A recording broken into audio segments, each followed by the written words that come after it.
chairing the secular parenting panel.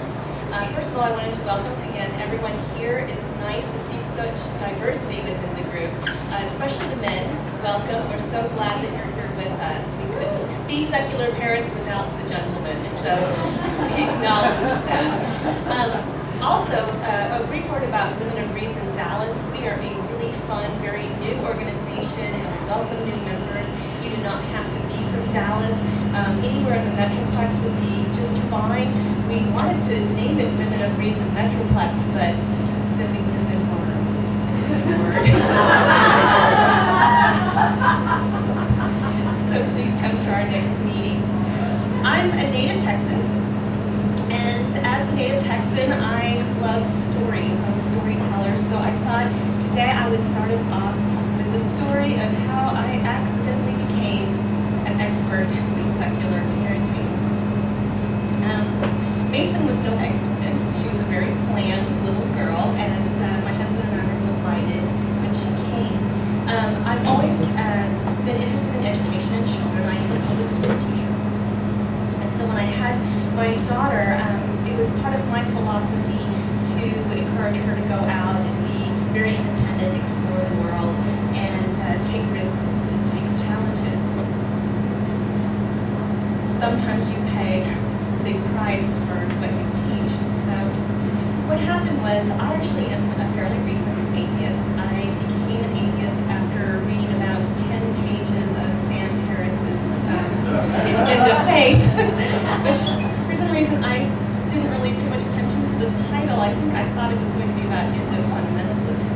And so I stumbled into atheism, but then was quickly bitten by the bug and started reading all of the different new atheist books and really enjoyed them. My husband and I decided that we needed some more friends. We needed to expand our circle. So I went on the internet and heard about meetup groups, and I found the Atheist Book Club of Dallas, which is a lovely group that you may want to check into. And we instantly hit it off with that group of people, and then from there, many people are also involved in the Fellowship of Freethought in Dallas, and we began attending meetings there. Meanwhile, Christopher Hitchens had been diagnosed with cancer and had come to Texas to receive treatment at MD Anderson. Prestonwood Baptist Church couldn't resist the temptation, if you will, to have him come and debate in front of their student population. So they had a conference that was aimed at their particular students, and they had invited students from across the Metroplex with different, mostly religious education. Hitchens was debating William Dembski, who you might know from Intelligent Design. Hitchens took, in my opinion, very quick care of Dembski, and then completely sidestepped him altogether, so that by the end of the debate, he was speaking directly to the students that were there. And if you have your pen, you can write down the Christopher Hitchens and the Poisoned Chalice, and that's what has become the search term for his closing remarks to those students. And in those remarks, what he did that I thought was so wonderful was he encouraged the students to read broadly. That's probably the smartest thing that he could have done, because he wasn't going to convince them while they were sitting there in their pews in Prestonwood Baptist Church, but in the hopes that the kids would actually go out and follow his advice. He knew that great authors, such as the ancient Greeks and some of our philosophers, might be able to take care of the job after he was gone. We got word that Hitchens was going to be receiving the Richard Dawkins Award at the Texas Freethought Convention in Houston, and that was an opportunity that I could not pass up, to go see both Hitchens and Dawkins together. And I think, show of hands, how many people were there that night? Wasn't it amazing? Well, so we went down to Houston, my little family of 3, to see Hitchens and Dawkins. And they allowed us to line up. If you had a book for the either Hitchens or Dawkins to sign, you could line up and get their autographs. But you only had 30 seconds. They were very specific with this. You had 30 seconds to make your point. So So I was so excited. I stammered, I get nervous, you can tell. And I was just like this. And I met Christopher Hitchens, and I had prepared my 30 seconds. And what I blurted out was, I was there at the Prestonwood Baptist Church debate, and I thought your closing remarks to those students was absolutely brilliant. Thank you so much. And he smiled in recognition and signed my book. And I thought that was going to be the end of my encounter with Christopher Hitchens, but my little 8-year-old daughter, Mason, was standing there with me, and as I like to say, little pictures have big ears. So what happened was Mason was actually supposed to be with Key Quest that day. She spent the whole day with the kids, but me being a kind of distracted parent, I hadn't realized that they weren't providing any dinner. So I was really kind of in a stint about it, and I talked to the organizers and said, you know, why don't we have any dinners for the kids? And they gave me a discounted ticket to go to the keynote. So I wasn't going to miss Hitchens and Dawkins and the whole award presentation. And I thought, Mason's a fairly well-behaved child, she can sit with me. So here we are at this very fancy plated dinner now with my 8-year-old daughter, and I am busy socializing with my friends and listening to the debate, or the remarks. Now, Hitchens, as I recall, wasn't actually supposed to speak at all. He was really there just to receive the award, but you couldn't keep him down. So he got up and he started making some comments, and then, to all of our surprise, he started taking questions from the audience. Well, Mason asked me if she could go ask a question, and honestly, I really wasn't thinking, so I thought that was a good way to kind of get her out of my hair. So I said, sure, sweetie, you can go ask her question. I said, you know, I didn't even ask her what it was. I just said, is it polite and respectful? And she said, oh, yes. And I said, well, okay, fine. She said, well, how do I get to ask it? I said, well, you have to go find the man with the microphone. So she said, all right. And so off she goes across this large ballroom in search of the man with the microphone, and she found him. And let her ask her question. And her question was, she asked Christopher Hitchens what books she should read. And if you were there that night, you know that the whole feel of that night was just electrifying. It was so clear to everyone who was there how sick he was. And we were just mesmerized. And when she asked her question, there was a general just among the audience. And he had so much foresight to ask, where's your mother? So I kind of stood up. He said, okay. He said, I'll speak to you after the event. And I'm so glad he did, because I did not anticipate what was about to come. So he actually did. He kept good to his promise. He met with Mason outside in the little lobby outside of the ballroom, and the presentation was still going on. And it started off with just a few of us, but then I don't know how large the crowd grew when people realized what was going on.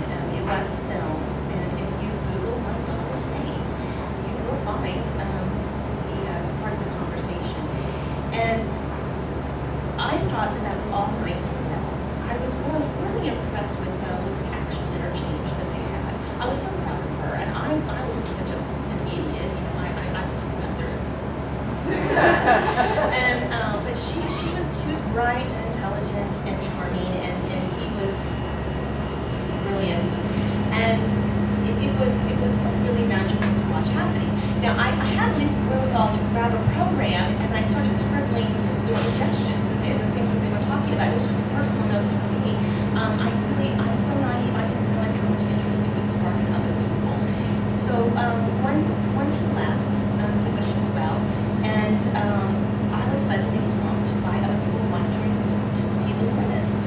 So I handed out my program, and with all my misspellings and my really funny handwriting, and people were taking pictures of it. And then some young man came up with a cell phone and said he was from some newspaper, and I didn't catch which one, and asked if he could, take a picture of the list. And I said, sure.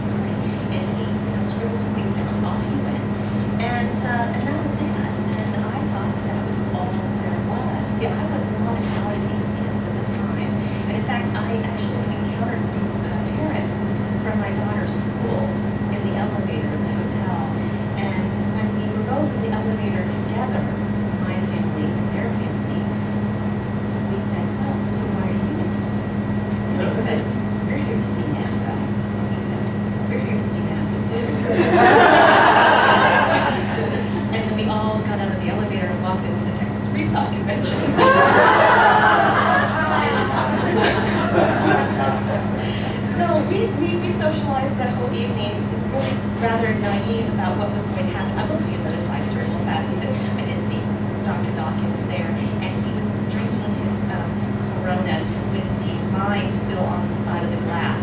So I touched his arm and said, Dr. Dawkins, you're supposed to squeeze it and drop it in. That was me. So anyway, the next morning, I woke up earlier than the rest of the family, and I started to see, hey, I wonder if that actually didn't make the newspaper. Wouldn't that be neat? So I was Googling around trying to find something, and I couldn't find it. All I had was my little smartphone. And so I thought, something went, I wonder, I actually put my daughter's name in, and suddenly I'm getting 5 hits, and it's only 7 o'clock in the morning. Now, I have a background also in library science, and I realized, oh my goodness, this is about to take off. And what I hadn't realized is that the reporter had actually gotten her name off of her lanyard, and it had our hometown on it. So my name, our hometown, her name, she mentioned her school, all of that was suddenly out in the open, and I was in a bit of a panic. Well, one of the places on the internet that I had noticed that the story had appeared was on a blog, and it was by this nice young man. He seemed to like cats a lot, and so he seemed good, and he had actually said, oh, I'd love to see a copy of that list. So from my smartphone, I emailed it, and I said, well, if you tell me who you are, I'll send you a copy. And I got this very strange email back saying, well, I think you can find my address on the university site. And I said, listen, you tell me who you are, and I'll send you the copy. So I got an email back, and I sent him a copy, and I got an email back that said, if you ever want to write your story, I'd be happy to post it on my blog. I know nothing about blogs. So I assumed that people who have blogs are all in their 20s. When I got back home, I realized that the thing was taking off. This nice kid wanted the story. I thought, well, where's the harm? At least this way I get to tell it from my perspective, because my parents were about to find out that I'm an atheist. And that's going to be very awkward. So I sat up all night in the locker room writing out our story, and it got published the next day on Why Evolution is True. And I did not understand at the time. At some point I did realize that he was a professor, not a grad student. But after the thing started to go viral, I mentioned that I had done this for some nice guy named Jerry Coyne, and my friends said, "Honey, don't you read?" And someone pulled up on their iPad a picture of Why Evolution is True, where it says New York Times bestseller. And I suddenly realized what I had gotten myself into. And I think Dr. Coyne said that the first day it had tens of thousands of hits. I'm not too sure exactly. And the next day it multiplied, and it went viral. It's all over the internet, and now it's the Christopher Hitchens reading list. And in my tale that I told, what I had tried to say, and I hope what I can clarify today, is that what was magical was not the list of books that he gave to Mason. Hitchens was speaking, off the cuff to an 8-year-old girl, and some people have focused on that list so strongly. What I tried to convey in my story, and I hope to clarify today, is it was really more the spirit of interchange. Several things happened that night that went very, very well. The first thing was, when she asked me if she could ask a question, I didn't tell her what. I said, yes, you can go ask a question. Your question deserves to be asked. The second thing that went right that night is the man with the microphone recognized that she also had a right to ask that question. And the third thing that went right was that Hitchens took her so seriously. And if you were there, you would see that what they had was truly a Socratic interchange. People wonder, well, why didn't he recommend this? Why did he say that? He didn't, because he was listening to this particular child. So I tried to convey to Mason that she really has a gift. It's not a list that's intended for everyone. It's not even a list that he ever thought that she would finish at age 8. If you think that, you've missed the point. The point was that here was a great thinker among us who's taking this amount of time, some of his last days, to spend in dialogue. And that's what we need to take away from it, from secular parenting, is that we need to understand that our children have legitimate questions. We need to encourage them to ask those questions. And when they do, we need to take them very, very seriously and honor them. And that's the gift for allowing me to come here and talk.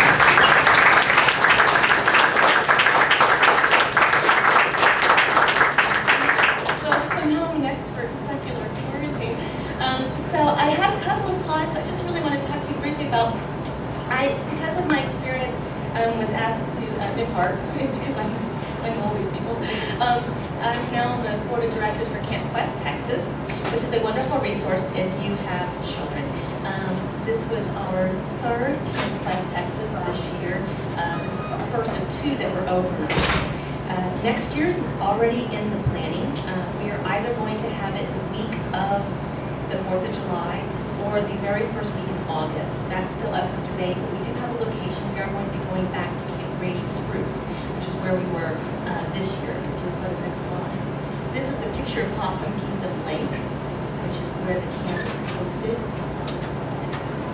It's really nice. This is some of the cliffs at Possum Kingdom. We had a boat ride that came up to this cliff, and then we go up onto the top. It's a little island, and the kids got to tour the island. And I was one of the lucky people who got to lead the tours, and we talked about the geology of the island and the plant life and the evolution and of the plant life, how the island developed. This is just to show you that it's a very nice camp and clean bunks. This is the blob, which was extremely popular. You get to jump off onto the blob, then go out to the edge, and then the next kid jumps, and you go rappelling up, and that's good fun. And then that's my happy camper. That's nice. So I encourage you to look at Camp Quest if you have a child who is 8 through 18. And then also, this is another organization that I'm involved with that many of you also know is the Fellowship of Freethought in Dallas. You can find us on Meetup or on Facebook. The Meetup page is incredibly active. So again, if you have children, because I'm specifically talking about parenting, we do have a kids program. It's wonderful at the FOF, but I also encourage you, even without kids, to please check out that organization. I'm going to pass the microphone off now to Noelle George, who's going to come up here and speak about those.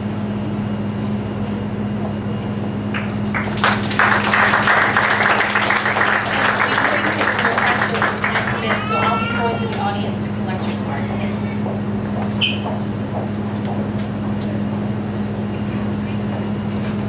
Hi.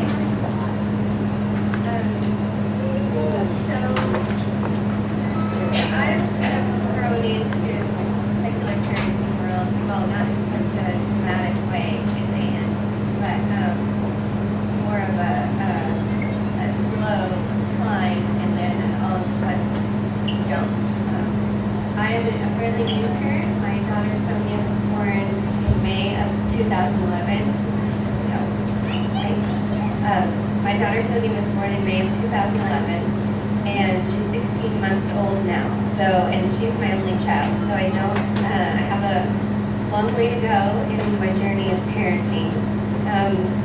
But what happened to me is that I kind of took a step back from my other secular activism while I was pregnant and when I gave birth, and when I came back, I started working with Dale at the Foundation Beyond Belief, and I realized that he had this whole other thing going on, the Parenting Beyond Belief. Didn't know too much about it. I guess he wrote a book or something, and I actually have not to this day read the book. The only part I've read is the first chapter by Julia Sweeney because we had her on the podcast, but I will. It's on my list. So I knew that he was involved with parenting, and I started kind of looking at the parenting resources that were out there. And I have kind of a training in engineering and project management, so I'm always kind of thinking about how we can do things and what resources we can provide for people and customer service background too. So I started thinking that for me, pregnancy and becoming a mother was an incredibly huge life change. I was in my 30s. I was used to doing what I wanted when I wanted.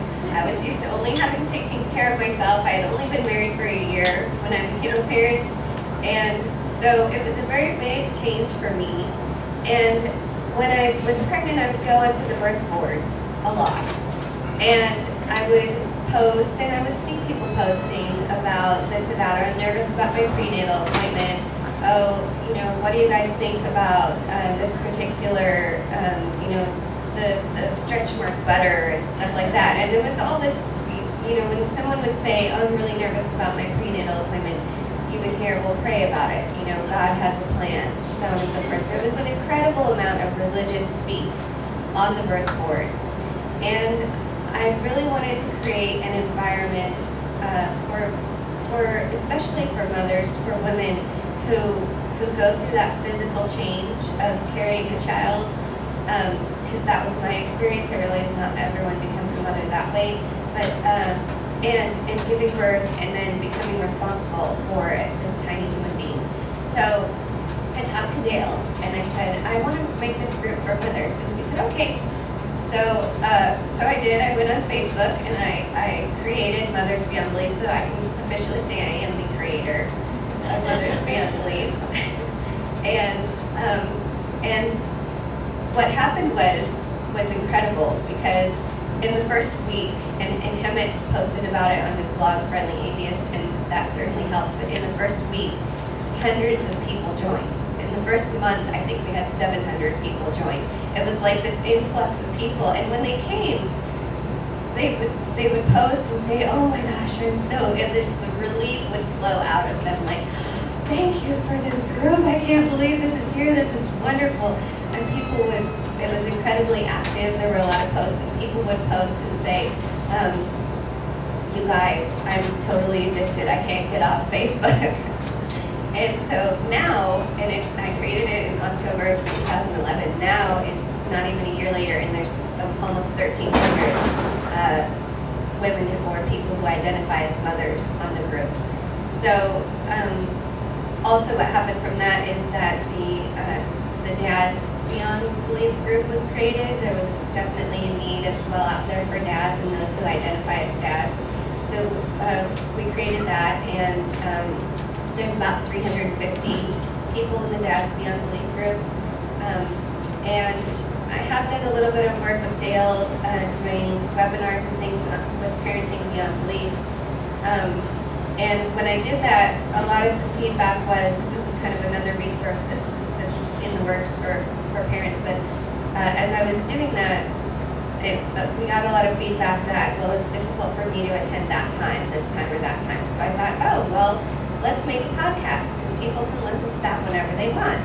And so I called Dale and I said, Dale, I want to do a podcast for parents. I think that would be better than doing a webinar at a specific time. You know, everyone's busy, you can't necessarily get there at a specific time. And he said, oh, well, there already is one, or there used to be one. And I thought, oh, that was such a good idea, somebody already did it. So I started talking to the former producer and creator of that podcast, and working to bring it back. And we just recently did an interview with Julia Sweeney. It's actually kind of a discussion with Julia Sweeney and Dale McGowan. So it's called the Parenting Within Reason podcast. And the first show is going to be released very soon, like maybe next week.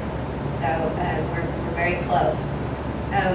And I've also just, since then, and around the same time at this point, I'm working with Secular Women on trying to look at other resources for families, and in particular improving childcare at conferences, because in the past there's been challenges with that, and the conference organizers are busy organizing the conference, and so I'm trying to look at ways to improve that and offer it more consistently at regional conferences as well, like this one. So that's kind of my background in a nutshell.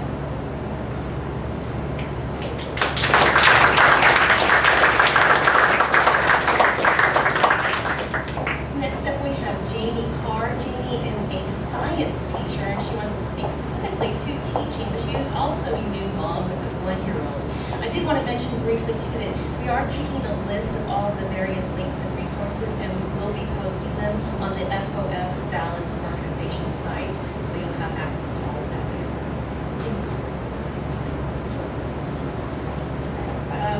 I was sitting here listening to Noelle talk, and I'm like, oh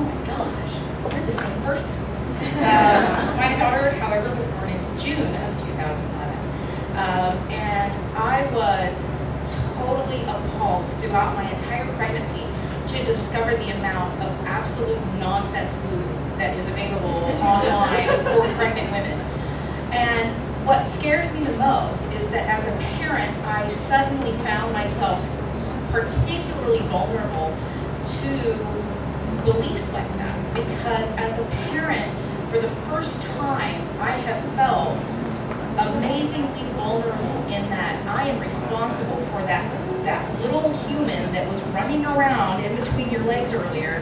And if anything were to happen to her, I am responsible for that. And so if there is someone who can offer me an easy way to take care of her, to make her healthier, to make her smarter, to make her a more successful adult, then it's very easy to prey on parents who feel that weakness and that onus of responsibility of, I want to make my daughter or son the most amazing adult that I can. And I found that there were so many people online that were preying on pregnant women who were scared about their pregnancy, about preying on mothers and fathers who really just want the best for their children. And I have been a teacher for many years, and I never really understood the pressures that I was getting from parents until I became one myself. Suddenly, my parent-teacher interactions had completely changed, because instead of thinking, okay, this is crazy mother here who is mad because her son got a 65 instead of a 70 on the test, now I think this is the most important human being in this woman's life. And that 5 points makes a difference because nothing else matters to her. And that's something I didn't understand as a non-parent, as a teacher. Now, as a teacher, the thing that I emphasize in my classroom more than anything is asking questions. I actually have a wall of my room, and this was an idea inspired by Brian Dunning of the Skeptoid. I was going to say skepticality, and I'm just like, I have so many podcasts, it's ridiculous. But I actually dedicated a wall of my room, and it's the Be Skeptical board, and it encourages students to ask questions. Because generally by the time these students have reached high school, which is when they get medium, I teach biology and chemistry. By the time they reach high school, they have either been pressured by their peers to not be stupid and ask questions, because if you ask questions, that means you're admitting ignorance, and that's a position that the teenagers don't want to be in. They don't want to ask questions because that means they don't know everything, and teenagers like to think that they know everything. So they've been discouraged not only by their parents and other adults who really just want teenagers to conform, because that's what our education system has emphasized for so long, is that conformity, that stop asking questions and start memorizing these elements, and this, we can't waste time answering your silly questions. And I was really struck by one of the things that Ann says, that we have to encourage those questions and not discourage them. And I every time that I ever hear an adult say the words, because I said so, it makes me sick to my stomach. Because those questions are valid and they need to be treated as such. And we need to make sure that because I said so doesn't replace the answer, I don't know, how do we find out?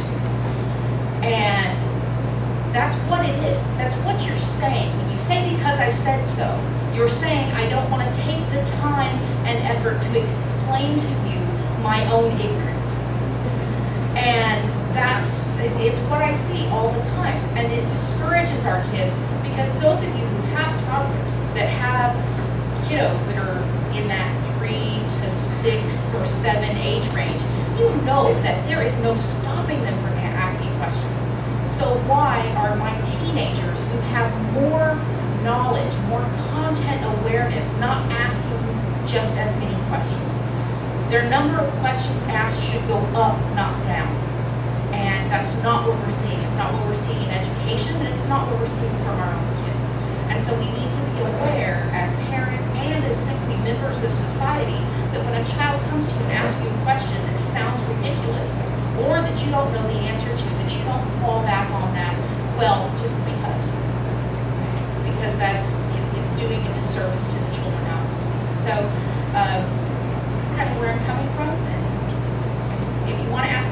about TEA or the educational system, I will talk your ear off. Because, and what surprises some people is that I will stand up here and I will defend my state to the death. Because our teachers work harder than teachers almost anywhere else in the world. Our science teachers work to make the standards the best that they can be. And we are working against a system that sometimes has, other ideas, but our state standards are some of the best in the nation, regardless of what some people have to say about the verbiage.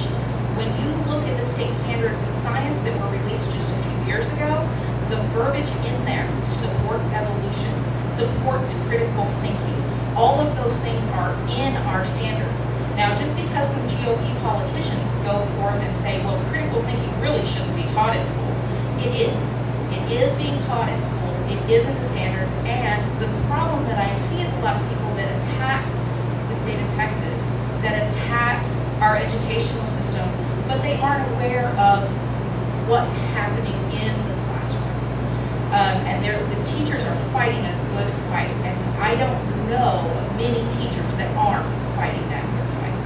And so we need to give credit where credit is due. Evolution is no longer the problem. The problem is the critical thinking portions of our state standards. That's what we should be focusing on now. Evolution is a battle that we've won. We need to move on because they're attacking us elsewhere. They're not attacking evolution anymore. What they are attacking is the critical thinking standards in the social studies right now, and those are the standards that are going before the TEA next year.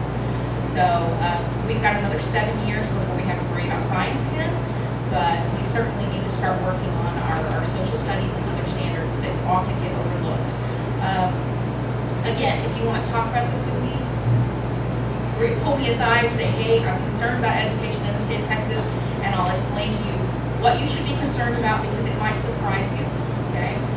For those of you who are native Texans, it might not surprise you. The biggest concerns are the funding. When schools are spending hundreds of thousands of dollars or millions of dollars, in the case of Allen ISD just recently, spending millions of dollars on sports programs when their science classes are struggling to get the chemicals that they need to do their experiments. So, I didn't mean to talk for so long. I'm done.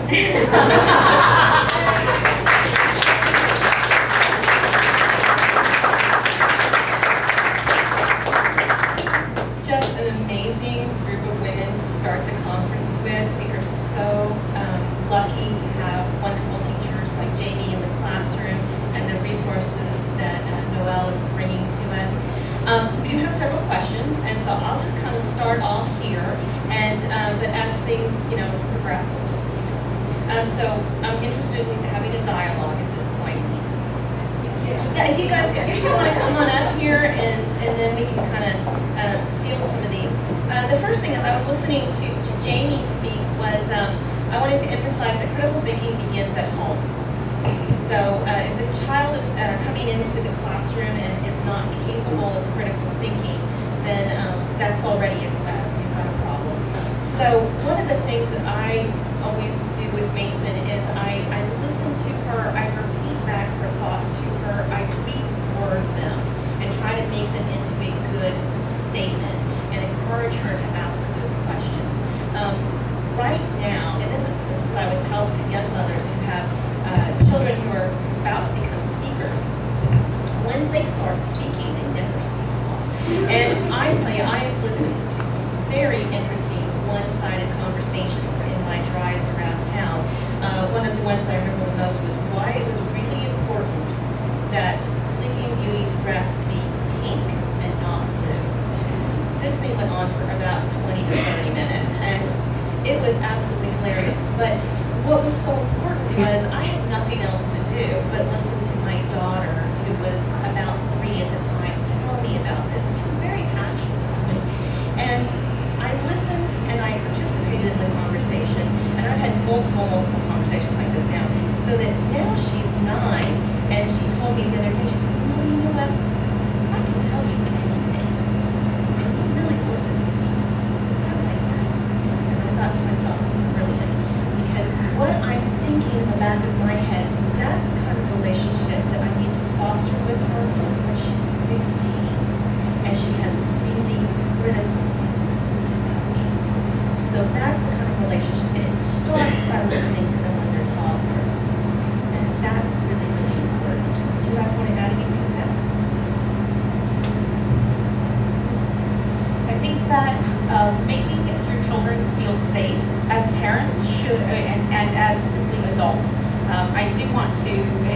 acknowledge that the parents aren't the only influence on our children.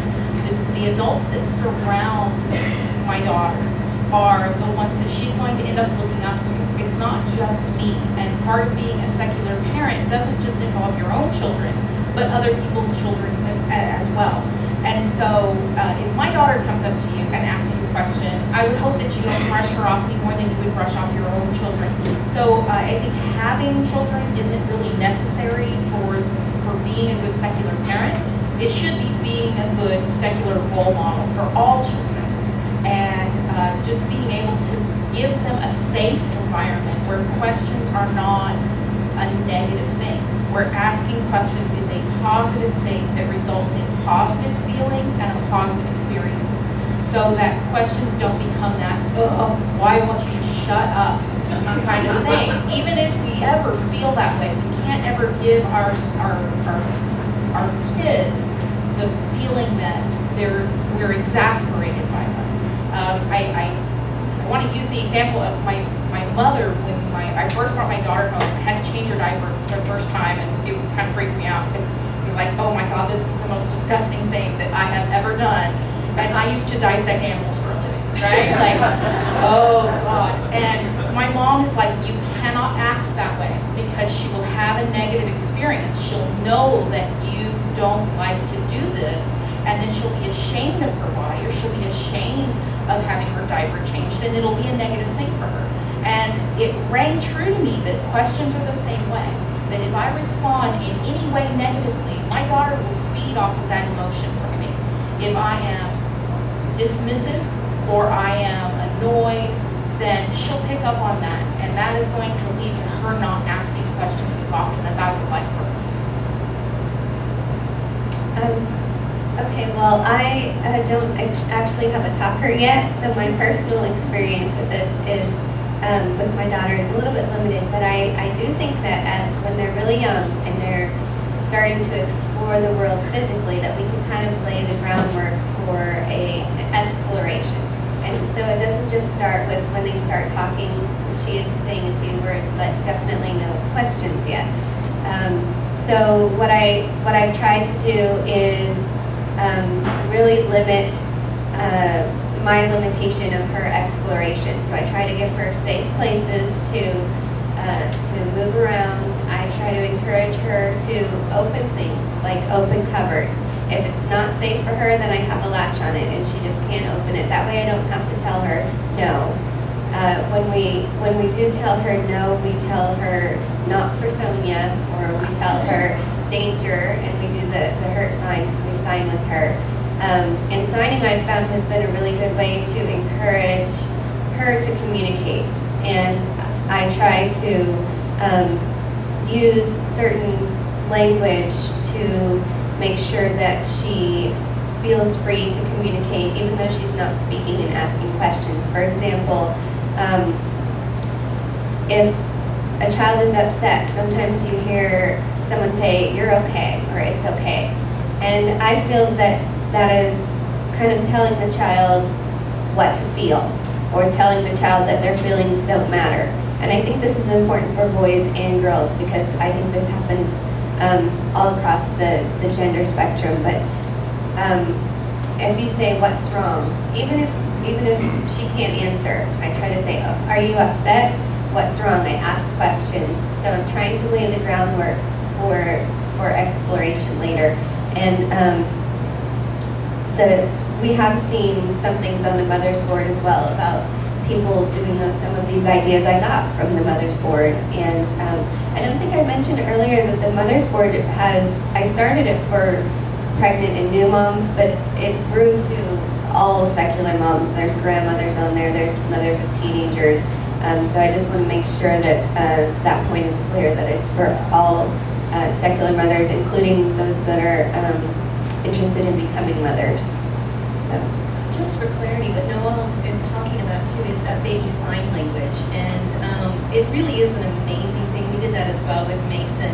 And one fun story was one day my husband and I, we looked at Mason, and she had this awful spider bite, we thought, on the palm of her hand. And we were examining it, and we were just shocked at how this blister had formed until suddenly she saw the Cheerios on the table and she went, more.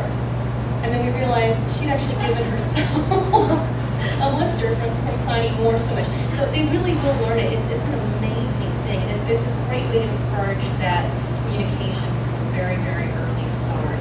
We have several questions. You want to just take a few? The first is, do you have any suggestions for children when they're asked if they believe in God?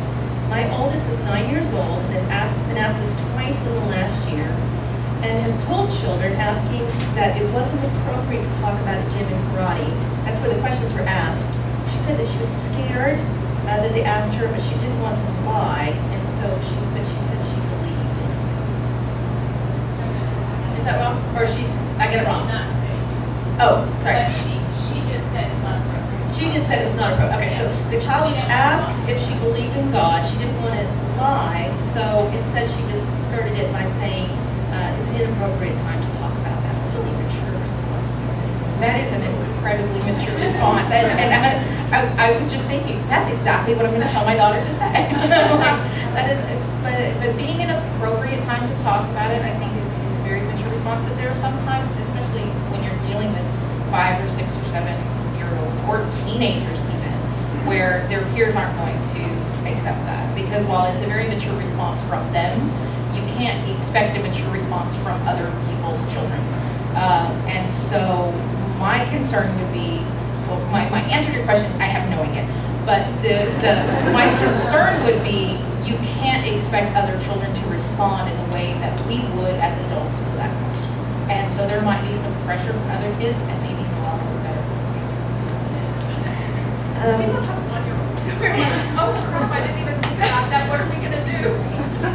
That discussion does happen a lot on the mother's board. I'm not sure that there's 20 to 40 posts and comments a day, so since November, that's a lot. So I'm not sure that I could recall the exact discussions, but I would say it made me a little bit sad that the child was scared, you know, and my thoughts are that I think we can lay the groundwork to give them confidence in that type of situation and kind of talk about different ways to respond depending on their comfort level.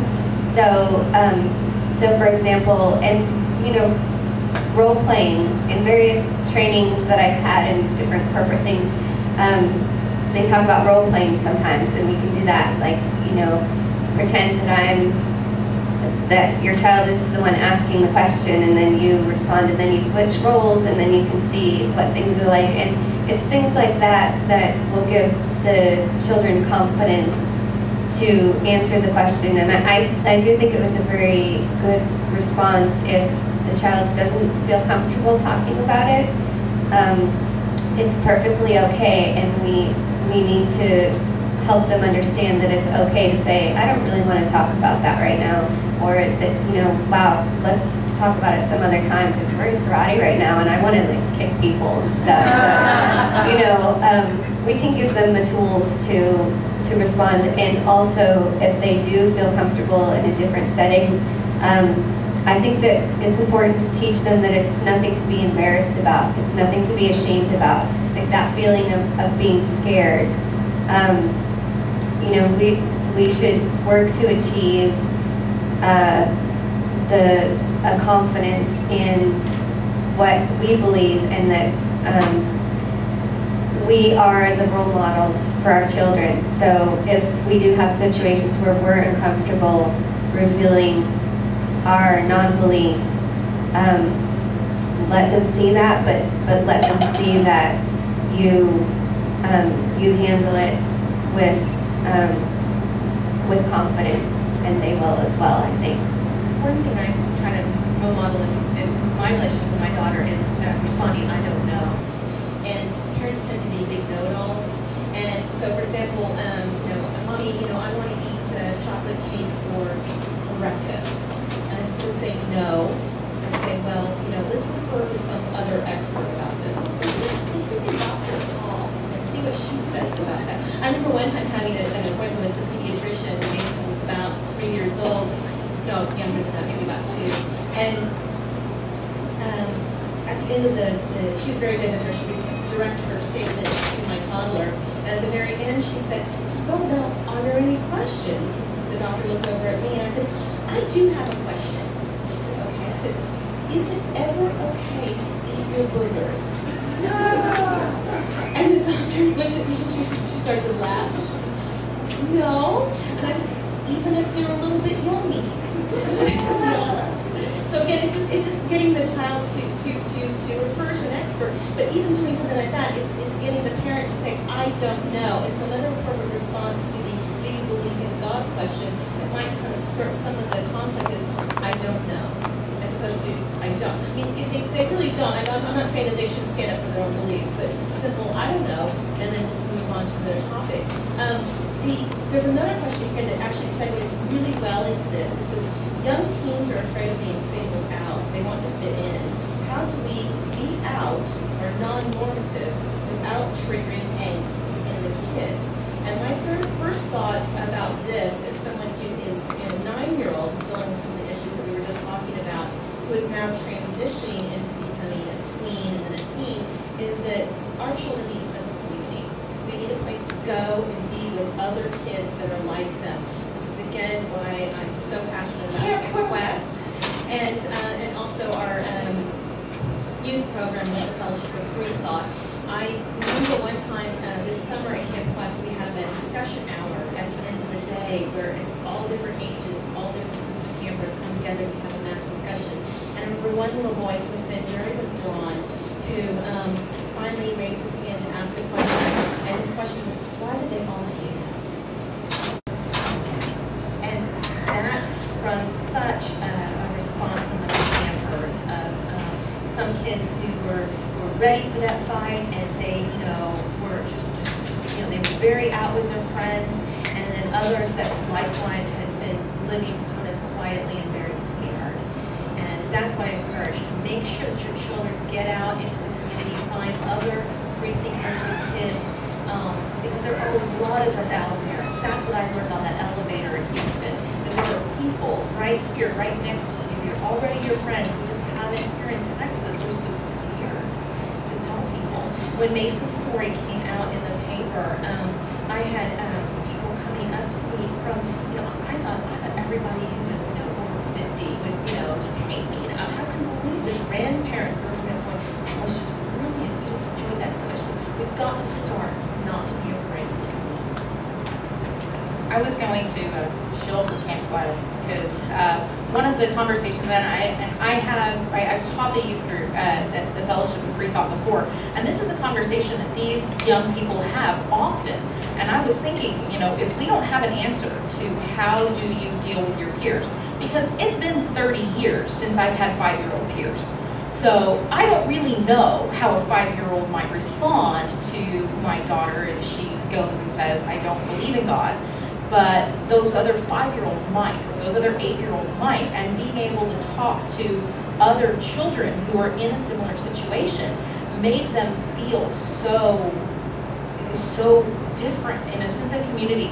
Hearing the kids talk about Camp Quest is just mind-blowing to me, because they say we finally are in a group of other kids our age who are in the same situation that we are, who have to go to school and get asked questions about God and feel uncomfortable, and being able to communicate with each other in those Socratic ways of what do you do when someone asks you if you believe in God. Sometimes they can come up with way better answers than we ever could, right? Because they're in that situation. I also want to point out real fast, another group that's available to our local area on Meetup is the Dallas Brights Playgroup. So if you have, they tend to specialize in the younger ones, although they do some of the older kids too. So that's a wonderful one, and we'll make sure that we have a link for that as well on the website. I was just going to say that I know that some of the people in the mothers community have tried Unitarian churches, and some people aren't comfortable with, and Camp Quest is another great one that's talked about a lot, but I did want to bring up the Unitarian churches. Some people feel that it's a little too on the churchy side. Some people are okay with that. It just depends on your tolerance, and also the churches are very different. So that is one way. The churches can be very different. So I've heard that people have to go and even maybe go a few times to see what the community is really like. Some are very much more completely secular and mostly atheist and humanist, and some are more Christian but more tolerant Christian, and so it just depends on, and there are other religions as well. It's kind of a mishmash of people that that are there, and I think what you guys said about community is incredibly important for kids. I have a friend whose daughter was kind of having a hard time with feeling lonely, and any chance that you can have to get them, there's a lot going on out there with the kids, any chance that you have to let them know that they're not alone, even just finding one other kid, one other friend, or some sense of other people. We're not the only ones that feel this way, even if it's online. You know, if they're old enough or in supervised situations, or I think is incredibly important for kids. This is a great question that goes right to what we're talking about. On the other side, it says, I don't have kids, but I do have 3 nieces and nephews. My sister, their mother, is a Christian, but not a hard whiner. She's more of a free love Christian. She's asked me to babysit. What do I do if they ask me religious questions? I don't want to overstep my boundaries. They are 5, 3, and 1. I would suggest right off that you have a very, very frank conversation with your sister, and kind of come up with a plan. I don't, of course, advocate lying, but you want to be very careful. I will give you this one caution from the other side of that coin is I have had people come in and babysit. Usually I rely on family to babysit Mason, but on a couple of occasions I've had a local teenager come in and come home to find out that my child has been witnessed to. So that is something that, you know, I would almost want to put it on the list of things, you know, if you need anything in the refrigerator, please don't talk about Jesus. So, so that is a caution that I give. But I would just say that I think I agree with Anne that a conversation with the parent is important, and we wouldn't want, sometimes I hear people say, oh, well, you can just kind of slide this in, or you know, maybe talk about critical thinking and do this, but honestly, would we want them to just kind of slide in, you know, something random that's kind of not directly about Jesus, but say, oh, well, things don't end when you die or something. No, I don't. I advocate, you know, finding out the parents' wishes, and it depends on, I didn't catch if the person was out with the sister or not. Did they say? I got this sense, but yeah, that makes a difference that too. Conversation is going to happen. It's just a matter of time. So Right. you might as well go ahead and have that conversation with your sister now, because those kids will be asking you. So she needs to kind of go ahead and let you get some kind of indication what she thinks is going to be an appropriate response. And of course, her response is going to depend on how old the child is. Her appropriate response to a 5-year-old is going to be one thing, but when that child comes to you at 16 and asks you flat out, that response may be different afterwards. So I would have a very frank conversation with your sister. During that conversation with a parent, I would recommend bringing up, is this an opportunity that I can teach about diversity, about some people have these beliefs and some people don't have these beliefs, and your mother believes this and I believe this, and there are other people who believe in these different religions or these different systems of faith, and so have the conversation where it is not, you know, not demonizing lack of faith, but not demonizing their religion either. Then you just have the conversation that people are different, and that differences are okay. That really it's okay to believe whatever you would like to believe, or choose to not believe if you choose to not believe. And I think that can encourage and foster acceptance instead of judgment, or, you know, claiming that religion is ridiculous and you shouldn't believe that because it's silly. which it can sometimes come across as seeming when we become too preachy. And I think as atheists, we really need to be aware that occasionally we come across as incredibly preachy. And we don't like it when other people do it to us. We don't need to be doing it to them or to their children. And it's a great idea, as they grow, is to expose them somewhat to different religions. We have taken Mason to various churches and all denominations, synagogues, Buddhist temples, etc., and just letting her see for herself the diversity. And those kids, they'll just like Hitchens suggested, if you expose them enough to what's out in the world, their brains will kick in and they'll figure it out for themselves that, wow, all these people can't be wrong. And no, they can't all be right either. So I think I'd like to say something else, because I think this is really important, and I do see a lot of people talking about it in the group, and it also applies to me, that a lot of people have religious family members or religious friends or religious ties. And my mother-in-law is Catholic and very Catholic. And so I know that this is going to come up with Sonia, and I've seen it on the board. And for me with Sonia, I plan to say to the mother-in-law, I don't want you to take her to church until I'm okay with her taking her to church, but not until she's old enough to kind of understand. I don't want her to be there and kind of seeing everything and not really knowing what's going on. And I want the chance to lay the groundwork from my view of what she is going to experience. So, for me personally, I think it's okay for my mother-in-law to say, I believe this. This is what I do, or this is what I think in my church, but not with her presenting it as this is how it is, as fact. Different people will have different boundaries. Sometimes I see people who really want to limit a lot more of that because they have different boundaries. But I think for me the main thing is don't present that as fact. And also I'll give myself a chance to lay her the groundwork for questioning before she, and mother-in-law is in a different state. She's 2,000 miles away, so that helps too. But this is an incredibly important topic that affects many, many families, and I see it a lot on the board. To add to what Noelle is saying is that going back to like that example of can I eat cake for breakfast, that's where this kind of question starts, is that you don't just say no because I said you can't. You say, let's go and find some more data about that. Who would be an expert? Who can we ask that would understand why we should or shouldn't do that? If you teach that level of questioning to a child, then when they get to those big questions, they're able to handle them.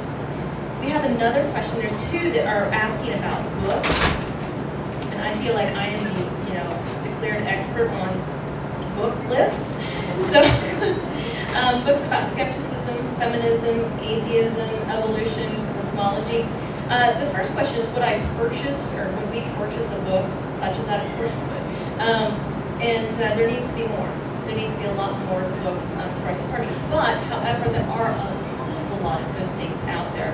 And I'm going to say something kind of ironic coming from me. I'm not going to recommend a book list because I don't believe in book lists. I think that the idea again is that you go out and you read widely and you question what you read. So any book, mostly, that a child will pick up is probably a good place to start. So we've got to start by teaching them to read. And we've got to encourage reading, we've got to model reading.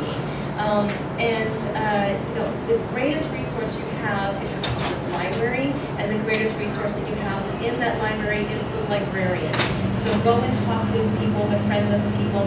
Librarians, in case you're not aware, are actually usually an incredibly liberal and open-minded group of people. We think that they're very frigid and they got this image, but it's not like that at all. They really are a great resource for you. So just get those kids a library card and get them into the library and have them start reading. That is the greatest thing that we can do in Christopher Hitchens' memory. I I would like to recommend a book by Kitty Mervin called Fairy Tales Fairly Told. And she has actually collected a number of fairy tales, everything from The Three Little Pigs. Those of you who were at FOF last month heard me read her Three Little Pigs story. And basically it is, okay, what could the Three Little Pigs have learned about architecture to help them build a more sturdy house? And the little pig who was the scientist who actually did their homework on how do we build a structure that can't be blown down by the big bad wolf? And why is this big bad wolf going around blowing down people's houses anyway? Maybe we should talk to him and find out. Then it is actually a fantastic read, and it is several short stories of various, and it's the cobbler and the elves story as told by the cobbler, and the elves coming in are actually little people who can't get jobs because everybody thinks that dwarves should be entertainers instead of shoemakers. And it talks about diversity within the realm of the kind of fairy tale world, but again, that's fairy tales fairly told. And she just published this with the assistance of James Randi and the James Randi Educational Foundation. I heartily recommend it. Thinking about resources, I know that I don't think we should necessarily limit ourselves to book lists, but it does help to know what other secular parents recommend. There's a list on, I think there's a list on the Camp Quest main site. There's a list of resources on, I believe, the Parenting Beyond Belief website, www.parentingbeyondbelief.com.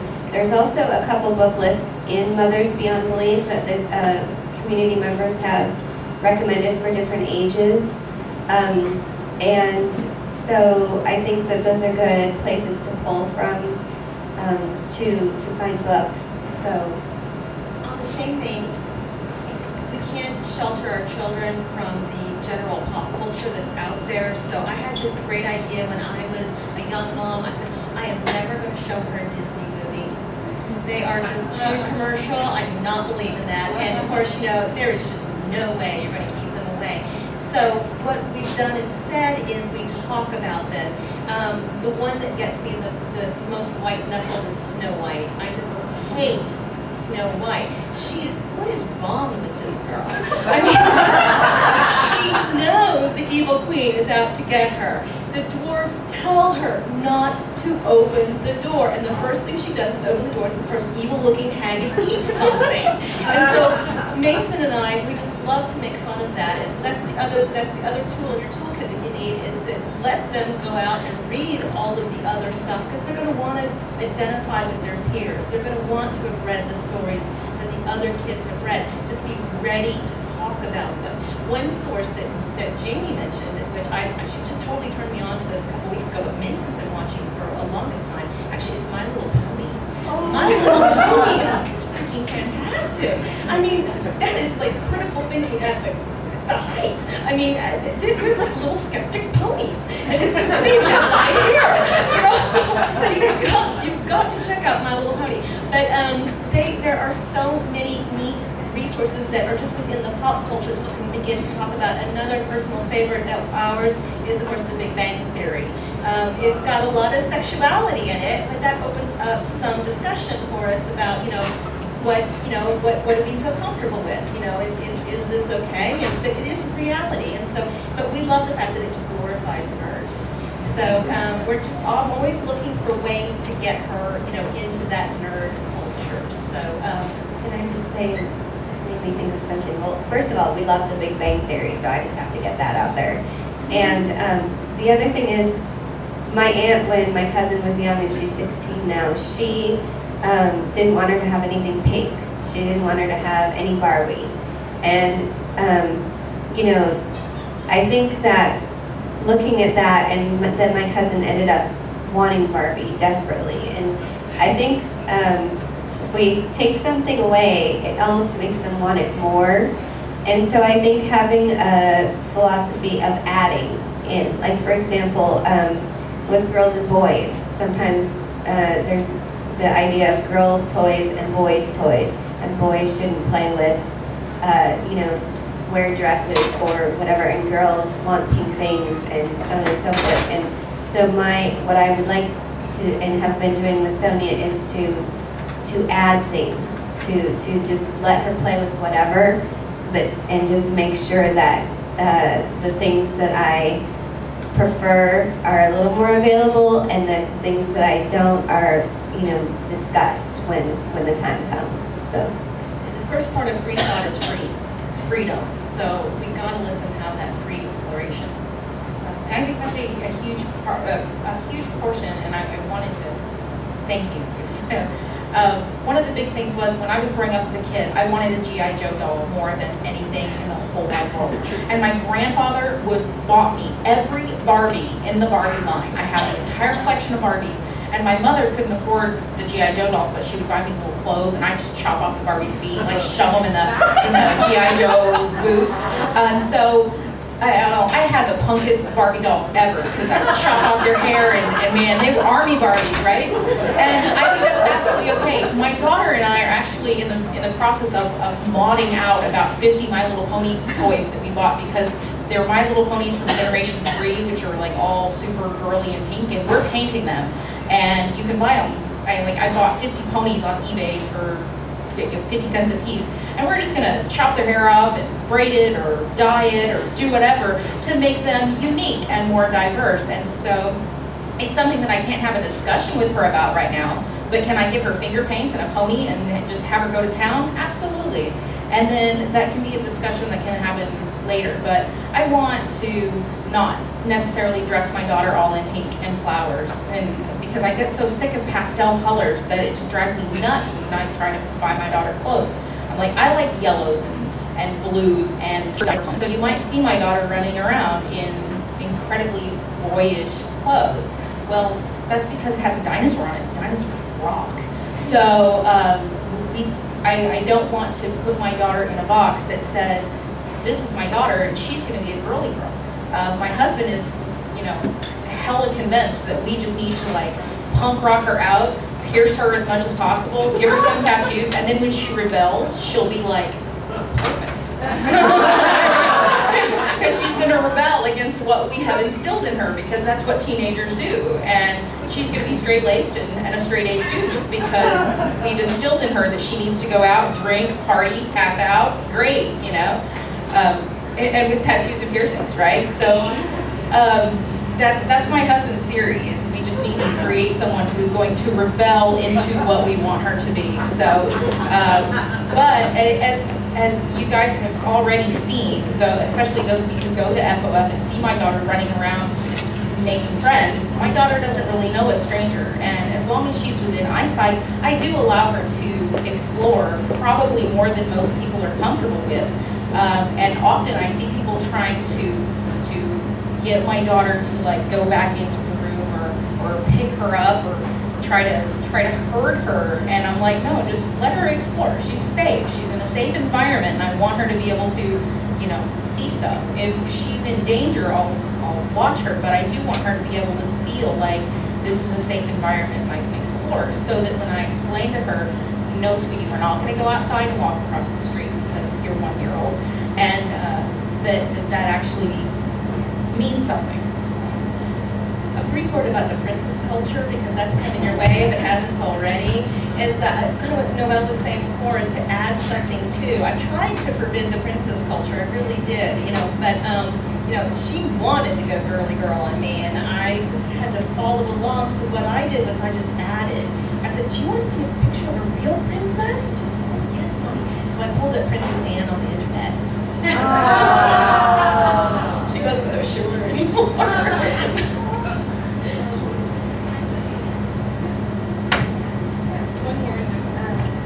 I was at AHA in June, and Gloria Steinem was there, and I asked her a question from the audience and had a total fan moment. But what I asked her was, how can we as mothers and feminists and fathers and feminists kind of instill values of feminism into our children? And this kind of ties in later, but I think that, and she said that we are our children's own best role model. So the things that we place value on, eventually, even if they rebel as a teenager, they're going to come back around probably, and that, you know, if we place value on ourselves as parents and as mothers, and, you know, they see our fathers treating us, our husbands or our partners treating us with respect, and us treating them with respect, that's going to go very far against that culture. So even though they're experiencing that culture, remember that our example is the primary influence. I think we have to end on that note. We couldn't make any better point than that. Thank you so much. It's our panel's time.